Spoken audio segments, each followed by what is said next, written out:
Penasaran kira-kira seperti apa sih mobil Presiden Indonesia dari masa ke masa?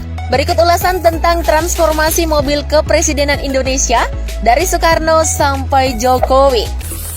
Buick 8. Pada awal kemerdekaan, mobil kepresidenan yang dipakai pertama kali oleh Presiden Soekarno adalah Buick 8, yang merupakan buatan pabrik otomotif asal Amerika Serikat, General Motors. Saat itu Indonesia merupakan negara yang baru terbentuk, jadi tidak ada mobil kepresidenan yang mengantar Bung Karno. Namun, salah seorang aktivis dari kelompok Menteng 31, yakni Sudiro, mengetahui ada mobil Buick milik orang Jepang yang menjabat sebagai kepala jawatan kereta api. Setelah ditelusuri, ternyata supir Buick 8 ini orang Indonesia loh. Kemudian Sudiro merebut mobil ini dengan bantuan sang sopir, dengan cara menyuruh sopir Buick membawa kabur mobil majikannya itu ke kampung halamannya di Kebumen, Jawa Tengah.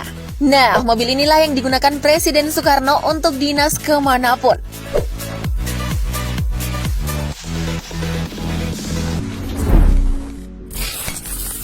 Chrysler Windsor. Selain Buick 8 tadi, Bung Karno juga memiliki mobil lain seperti Chrysler Windsor. Mobil asal Amerika Serikat ini awalnya merupakan kendaraan dinas dari Jenderal Sudirman pada tahun 1947. Kemudian dijadikan mobil kepresidenan era Soekarno. Mobil ini pernah dipakai pasangan Presiden dan Wakil Presiden Soekarno-Hatta ketika mengikuti konferensi Asia Afrika tahun 1955 di Bandung.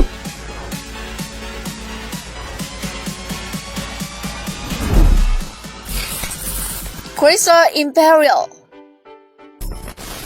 Mobil bersejarah lainnya yang pernah menemani perjalanan Presiden Soekarno adalah Chrysler Imperial. Mobil pemberian dari Raja Arab Saudi, yaitu Saud bin Abdul Aziz itu, begitu mendominasi pada dekade awal kemerdekaan Indonesia. Namun mobil ini pernah dilempar granat oleh orang yang tak dikenal pada tahun 1957. Hingga menyisakan bekas cacat di spakbor sebelah kiri dan pada kaca belakang yang konon masih ada hingga sekarang. Kerusakan di mobil dipertahankan untuk mengenang peristiwa itu sebagai bukti sejarah.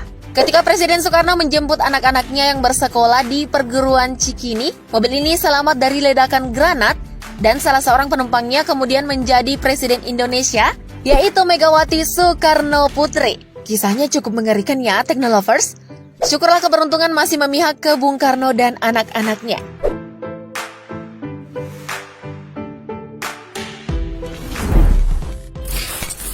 GAZ M13A CK. Memasuki tahun 60-an, Indonesia menjauh dari kubu Amerika dan kian dekat ke kubu Uni Soviet. Hubungan istimewa antara keduanya membuat para kepala negara turut akrab. Uni Soviet begitu perhatian kepada Indonesia yang dinilai menjadi negara baru yang berpengaruh di kawasan Asia. Begitu dekatnya, Nikita Khrushchev sebagai Presiden Uni Soviet pernah memberikan hadiah mobil untuk Presiden Soekarno. Beliau kemudian mengirimkan sebuah mobil GAZ CK M13 limousin berwarna hitam, memakai spesifikasi yang sama persis dengan yang digunakan oleh Khrushchev. Bisa dibilang GAZ CK ini untuk mobil kepresidenan era Soekarno merupakan mobil kepresidenan kedua yang dibuat oleh GAZ setelah mobil dinas Nikita Khrushchev. Wah, Bung Karno pasti sangat senang ya waktu itu.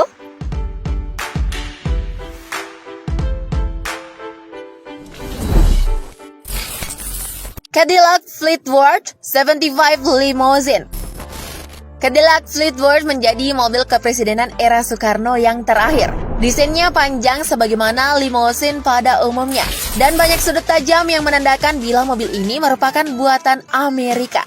Mobil ini diproduksi tahun 1964 dan merupakan pemberian dari mantan Presiden Amerika Serikat, John F. Kennedy. Hubungan antara Indonesia dan Amerika Serikat yang sempat menjauh kembali akrab saat pemerintahan Kennedy.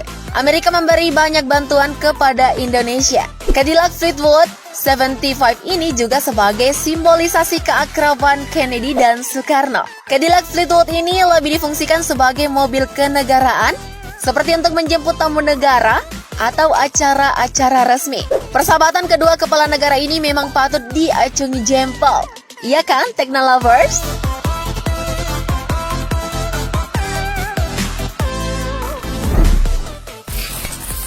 Mercedes-Benz 500 SEL Limousine tahun 1987. Pada masa kepemimpinan Presiden Soeharto, juga terdapat beberapa mobil kepresidenan. Yang paling terkenal adalah Mercedes-Benz 500 SEL Limousine 1987. Spesifikasi dan ketangguhan keamanannya sama dengan mobil dinas Ratu Elizabeth II dan Presiden Bill Clinton. Dilapisi baja dan kaca mobilnya dilengkapi anti peluru setebal 3 inci. Beberapa sensor juga menempel pada mobil ini agar menjamin keselamatan Presiden Soeharto ketika berdinas. Tidak heran jika melihat mobil ini melintas, siapapun sosok negarawan yang ada di dalamnya akan tampak begitu gagah dan makin terlihat disegani. Wah, keangkuhan Mercedes-Benz ini betul-betul menambahkan auranya ya sebagai tunggangan kepala negara.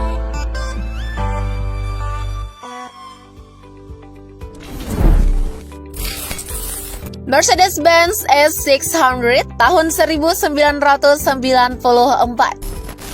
Selanjutnya pada tahun 1995, Presiden Soeharto mengganti mobil dinasnya meski masih memakai merek Mercy, yaitu Mercedes-Benz S600 1994. Spesifikasi mobil ini tidak kalah dari tipe mobil dinas kepresidenan sebelumnya, yaitu memiliki kaca anti peluru, standar keamanan yang tinggi di bodi mobil, serta standar keamanan lainnya. Setelah Soeharto lengser, mobil Mercedes-Benz S600 ini masih digunakan oleh presiden-presiden berikutnya sebagai mobil kepresidenan mulai dari Presiden Baharudin Yusuf Habibie, Presiden Abdurrahman Wahid atau Gus Dur, Presiden Megawati Soekarno Putri, dan Presiden Susilo Bambang Yudhoyono.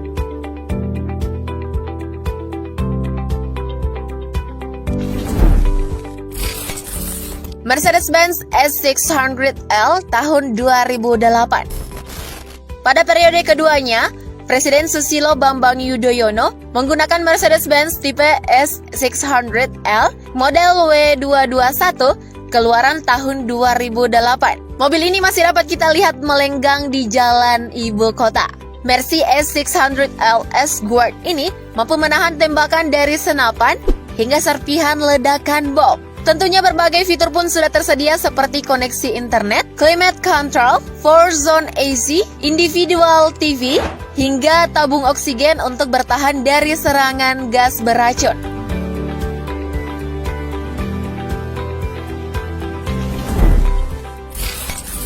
Mercedes-Benz S600 Pullman Guard. Inilah mobil kepresidenan terakhir yang saat ini digunakan Presiden Republik Indonesia Joko Widodo atau yang akrab disapa Jokowi. Mobil dinas Presiden Jokowi ini yaitu Mercedes-Benz S600 Pullman Guard bukanlah mobil mewah biasa, melainkan mobil teraman yang dipasarkan di seluruh dunia yang biasanya digunakan para pemimpin negara. Mercedes S600 Pullman Guard ini dibuat dengan material anti peluru yang bisa menahan tembakan senjata ringan, granat tangan, dan bahan peledak ringan. Bahkan ya, Technolovers, jika hanya kempes atau bocor, Mercy ini masih mampu melaju hingga sejauh 60 km.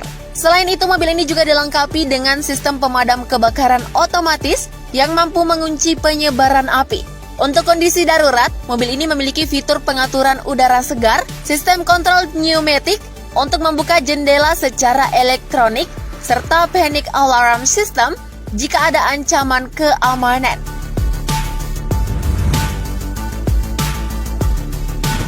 Itulah tadi transformasi mobil kepresidenan Indonesia dari Soekarno sampai Jokowi. Mobil kepresidenan yang digunakan oleh Presiden Republik Indonesia memang terus mengalami perubahan seiring perkembangan zaman tentunya. Meski begitu, fitur keamanan lengkap haruslah menjadi yang paling penting dong ya.